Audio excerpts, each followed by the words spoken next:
Kwa nini baadhi ya viongozi wanakuwa wanaokandamiza watu walio chini yao? Kuna sababu mbalimbali, lakini kabla hatujaangalia hizo sababu zinazowasababisha baadhi ya viongozi kuwakandamiza watu wanaowaongoza, naomba tujifunze sheria moja, na sheria hii iliongelewa na John Maxwell kwenye kitabu chake cha 21 Laws of Leadership. Aliwahi kusema ya kwamba only secure leaders empower others. Wale viongozi pekee walio salama wana kanuni ya kuwawezesha wengine to become a leader. Uko katika ofisi ambayo upo leo na Mungu amekuamini kuwa hapo, una wajibu wa kuwawezesha walio chini yako ambao pengine hawajawa competent katika mambo ya uongozi.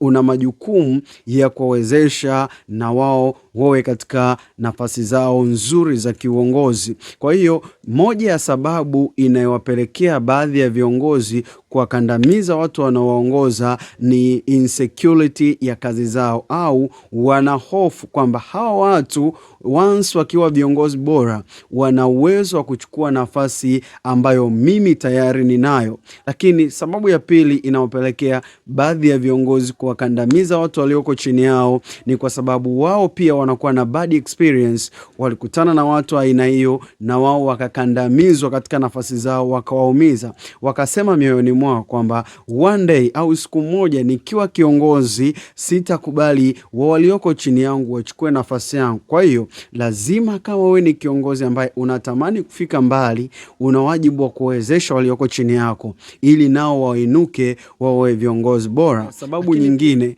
inayopelekea baadhi ya viongozi kuwakandamiza walioko chini yao ni kwamba tunasema kujivuna, proud. Wako katika nafasi walizopewa na Mungu na wameaminiwa kabisa kuongoza wanadamu, lakini pasipo kujali kwamba sheria ya kuinuka ni kushuka, kuwanyenyekea na kuwaongoza katika njia ya heshima watu walio chini yake ni njia pekee ya kukuinua katika nafasi uliopo. Kwa nini? Maandiko matakatifu yanatuambia kwamba Mungu huwapinga wenye viburi na huwapa neema wanyenyekevu wa moyo. Kwa hiyo lazima uwaongoze wengine katika hali ya unyenyekevu.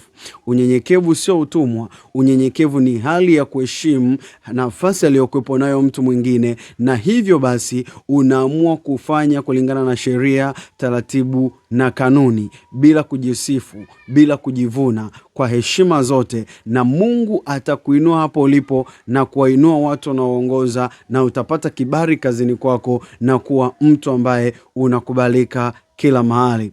Ukipata nafasi, soma kitabu cha John Maxwell ambacho kinaelezea 21 Laws of Leadership, na kwa maana hiyo utaongeza uwezo wako wa kiongozi. God bless you and see you later.